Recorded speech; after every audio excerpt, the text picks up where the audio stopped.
All 8. I have 8 Ventures. I have like 7 on Moto and 1 in real life. So, but that deck was pretty miserable. There was like 22 blue and red cards plus a Koth, basically, or a poison deck splashing for Arrest and Revoke Existence. Like, 2 terrible, terrible decks. All right, looks like we're about to get underway here. Nice. Got Lewis on the left, Alex on the right. These guys are both Star City Games Open Series ringers. Oh yeah, for sure. And they almost certainly know what each other are playing. They tend to talk, so that's something to keep in mind for their mulligan decisions, I suppose. I think Merfolk is generally assumed to have the advantage against counterbalance. I know certain players think that it's not as big an advantage as many believe, but the data actually bears out Merfolk's a pretty significant edge over the performances we've kept track of. Yeah, I mean, I think Lewis's spice may be Lightning Helix. If I'm going to guess what his spice is, because last night he had some Lightning Helixes out and he was singing about how much he loved Lightning Helixes. So if I had to guess, that's some chili pepper, I would say. not a card I would expect to be seeing if I were sitting across from Lewis and his counterbalance deck. Lightning Helix is just a magic card. Like, that's a real one. Oh. Or he may just have Stoneforge Mystics. That's pretty. Ooh. That's I like Stoneforge Mystics so much. I like his dog sweater here. I know. I wore the Lewis Laskin. I called it my Lewis Laskin costume to work a couple days last week as we were during release week. I had my pajama pants and a sweater. I ran out of laundry. Traveling does that to you. You just don't have enough time. I traveled like 3 weekends in a row and couldn't wash my clothes. It's the Pajama Dragon. Yep. The old pajama pants at work. No shame. No shame.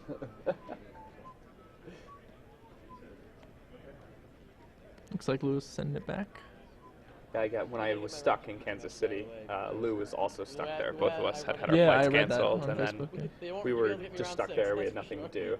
And the one night, the restaurants in the area were having like deals to just try to get people in the doors. There's this really nice restaurant called like the Chop House or something. Oh. And we went there to get prime rib the one night, and we were stuck inside. We needed a nice.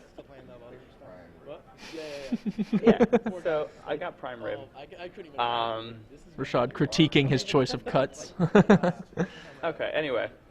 Lou, Such daggers. So Lou and I go into the restaurant, and it's a fairly nice restaurant. Like, I'm wearing like a button-up shirt and like jeans, and just like the way I normally dress. And everybody else there is in like a suit or like cocktail dresses. Like, been to a chop house. Like everybody there is like very well dressed, and Lou is wearing like a hoodie and pajama pants and a backwards hat. I actually went to a chop house for my dad's birthday, and I remember like they were picking me up from, I'd been I think playing Magic all day or something, and I didn't have time to change. So like I went there, and I knew I was dressed ridiculously, but I went anyway. But generally, you're supposed to get a little bit gussied up, you know. Collar, maybe 3 buttons, if not the full. Not the full button. If not the full amount of buttons, just a few. Is Lewis going down to 5 here? Looks like it. Oof, the daggers. Well, that's unfortunate. A pretty classic shuffle technique. Yeah, I mean, it's pretty rough down to 5 cards. It's legacy. I mean, you can always just open land, top counterbalance, and start playing Magic. You know? I'm pretty sure you would have got Still 0 lands. Really? Yeah, good enough. Looks like he's hanging on to this one. Force the Vial.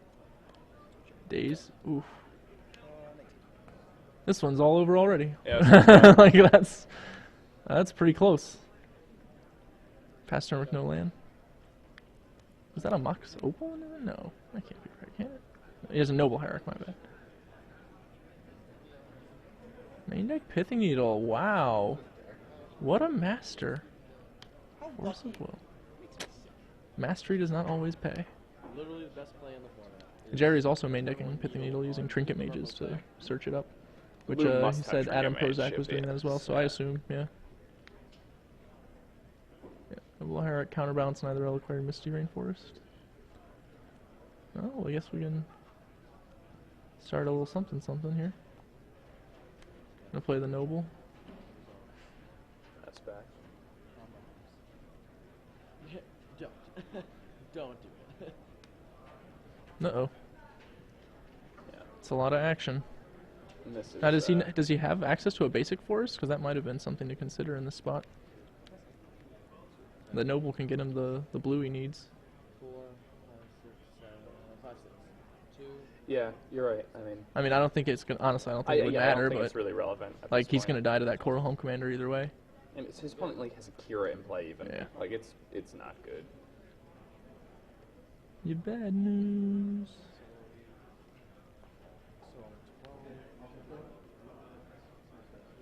All right, so Counting it up to make sure he's dead before he concedes, I guess.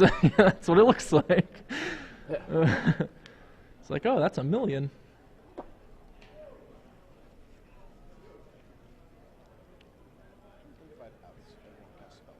All right, so I think he's just gonna pack this one. Yeah. I mean, play the knight for posterity's sake, I guess.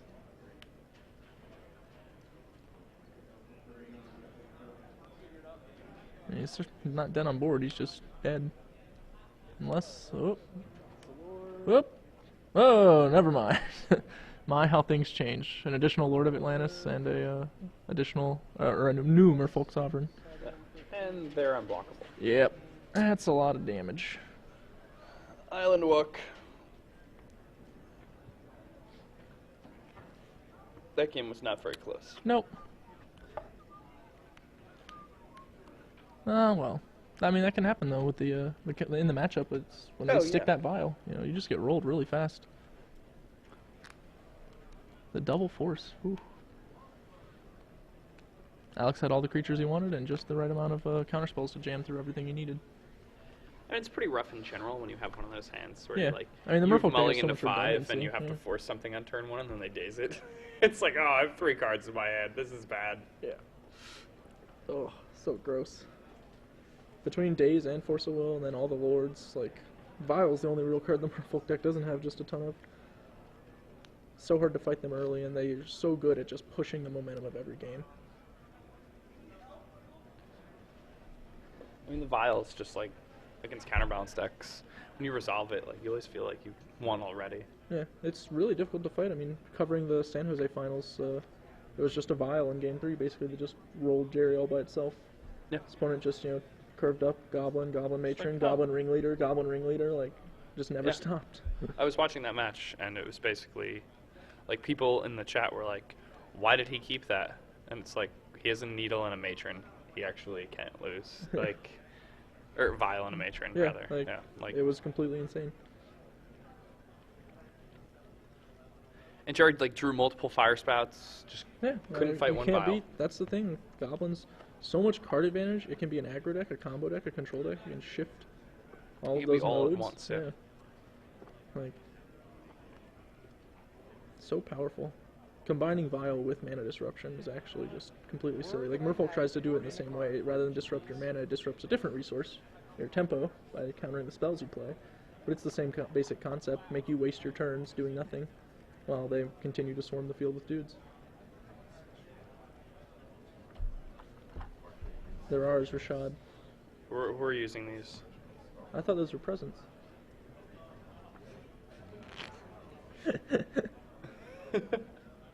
Alright, that's fair. I've seen them. I'm good. So we have alternate art memorized Rashad them. tokens that No, click. I mean, if I can't see it, how can I know which one it is? I know there was like a zombie, a it's skeleton. ad nauseum. Oh, did you do it for Am I right? cards? I didn't even notice that. I can't see it from here. I remember. I just said you had like a zombie, a skeleton, like a bear one, didn't you, or something like that? Like a beast, some kind of creature. I know I have the zombie right. You definitely have a zombie in there, buddy. All right. That's all that really matters. All right, so Lewis still sideboarding. He's got to be careful. You only have so much time to sideboard. Getting bashed in like 3 minutes kind of gives them a little more, I guess. I actually got a warning for taking too long to sideboard at a feature match. We were like talking, and it was like And he was just like, by the way. and it wasn't my opponent. It was Oh, just the like a judge table just was judge was there. just like, give both of you a warning. We were just Like our game 1 finished in like I mean, 2 turns. Rightly so. People don't realize, to be fair. Like, it's definitely a time-limited thing. I remember I was actually playing in some qualifier, and a guy while his friends were watching the match, and they were like, "You should call him for slow play." And like I didn't say anything, like, because I'm not supposed to be talking to them. But the clock was winding down. And he's like, "I get 2 minutes to sideboard." At that point, I was like, "Well, you have taken 4," because we started at 10, and now there are only 6 minutes left. But people don't realize how long it takes sometimes. It's one of the important reasons to sleeve your sideboard. Every time I see someone not do that, it's like they're just taking time away from themselves to think and make decisions, making it way more likely to get a warning. Absolute law. Yeah, having an unsleeved sideboard is just generally a bad decision. What are your reasons, Rashad? I think I have sideboard cards again. I think the green version of these to play like Croatian grip to get rid of counterbalance and stuff like that. Like, what? They're doing it wrong. Yeah, you would know. You're the one playing Goifer or Coke deck for years when no one else was. It was good though. I agree that those are concerns, but I think they're both mitigated if you do the right things. Like if you're shuffling your sideboard into your deck as your method of sideboarding, the wear stays a lot more similar. Like it's still different, but it's still, well, you're not going to actually get in trouble. I mean,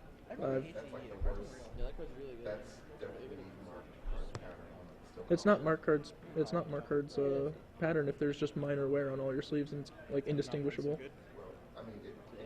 Well, I'm the one who had the sorted deck before I shuffled. My deck was very much sorted when I opened the boxes now. I was like, oh, we gotta do some sage shuffling. You didn't have any circle goes, did you? Well, that's what I'm saying. Like you shuffle in the full 15, and like some of the sleeves are going to wear differently, but that's just an acceptable amount of wear. You can also switch sleeves. Like take 15 of the sleeves you've been using and switch your sideboard sleeves, which I've seen a lot of people do that. Well, no, like just in the tournament, like the 15 you were using, you just use those as your sideboard sleeves now, and the new ones are in your deck. But you can't get marked for that because it's 15 random cards. I mean, you're the one sleeving and de-sleeving cards every round. Oh man, you're not boarding enough cards. Okay. Only 4 cards? No man, I like to be boarding in pretty much 6 in most matchups. Like I try to rig my sideboard to get that amount. That's all you need. 2 Masterful to need the full amount. I mean, I'm pretty low level, so low level mage here. I mean, you're a pretty high level mage.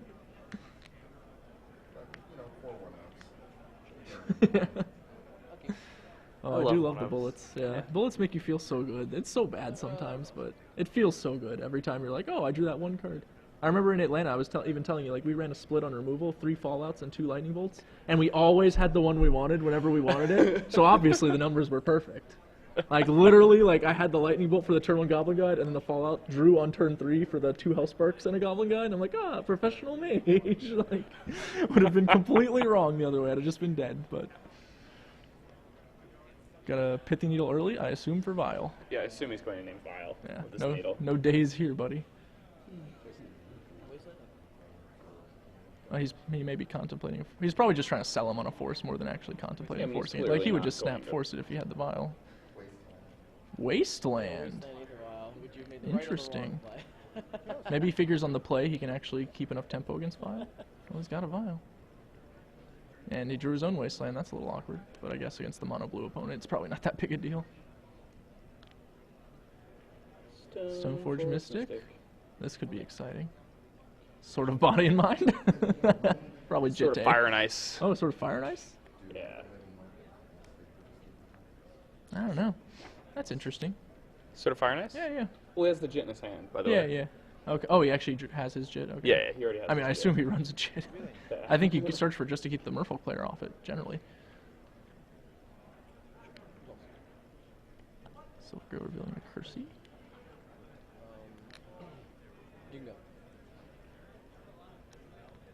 Now, for the longest time, I thought Curse Catcher could actually counter non-creature spells. I thought it was like negate Force Spike, not instant or sorcery's Force Spike. Needless to say, that made Merfolk a lot harder to beat in my testing. That's moral of the story, you might want to use a real card every now and then when you're proxying. Man, Curse Catcher would be so good. It was really good in my testing. Like, we were like, man, Merfolk's the best deck ever. Why don't more people play with this card? Jeez. 1 mana Spike Fell, actually. Yep. We figured that one out before the tournament, luckily.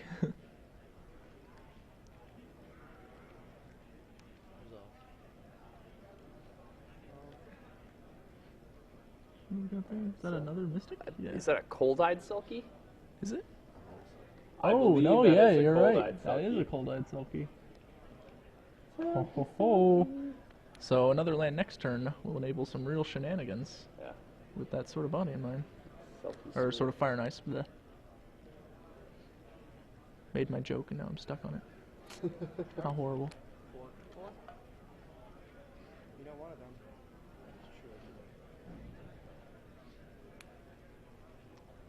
One of the awkward things about lines like this is it's, you know, your plays are really obvious, so your opponent's got the full amount of how am I going to try and interact with this line, you know. It's much harder to just spring something. The price you pay for the versatility of a card like Stoneforge Mystic.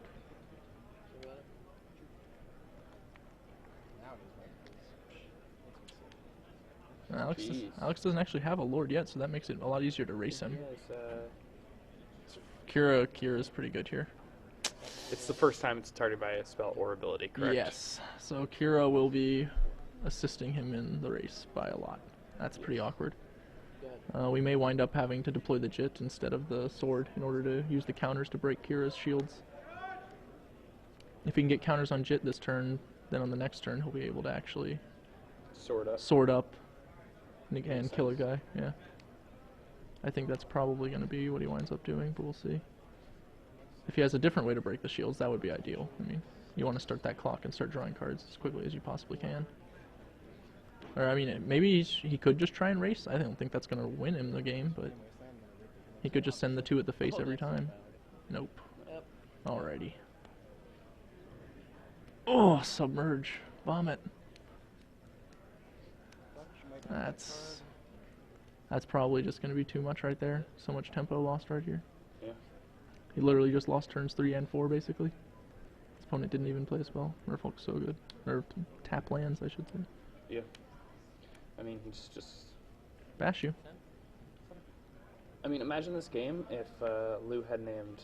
So Lord Vile. of Atlantis off the screen. You guys can't see. But yeah, if he had named Vile, he'd definitely be facing down a significantly smaller attack force here. Is that a Mishra's Factory? For Bertoncini? He plays 1 in addition to the Mutavault, so wow. I mean, taking advantage of the fact that he's monocolored. Add some more man lanes. Yeah, you can pump your Mutavaults, sure. Just most players stick to the 4 with the, especially with Wasteland around. But that's interesting. It's how many lands is he playing? Do we know? We could find the list. We should have the list. I was removed before so we're not playing cancels. We got At San Jose, the guy who didn't have, he forgot to bring Mutavault, so he just played Spell Pierces instead. Top 8, thanks. not wearing the I was Fire Knights. It's pretty awesome. Just ran Spell Pierce. Same card, right? See, this is my argument, though. Like, I don't understand. Like, I don't draw enough lands when I play 25. Like, these... Gotta run good to win a tournament. That's what he said, too, when he asked me. He was like, I mean, I figured I have to run good to win anyway. I've seen similar decisions made. One of my friends at Pro Tour Amsterdam against someone, he just kept a 1-line hand. He was like, I have to run good to win the match, so I decided I wanted to run good by drawing land. These are the terms under which I'd like to play the game.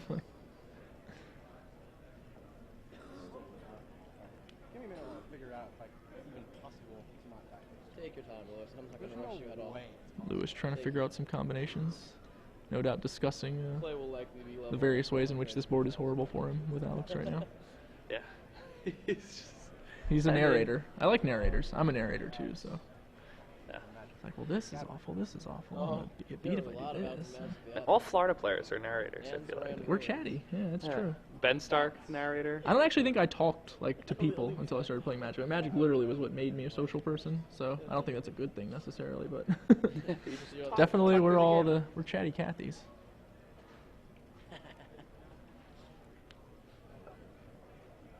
Ooh, come on.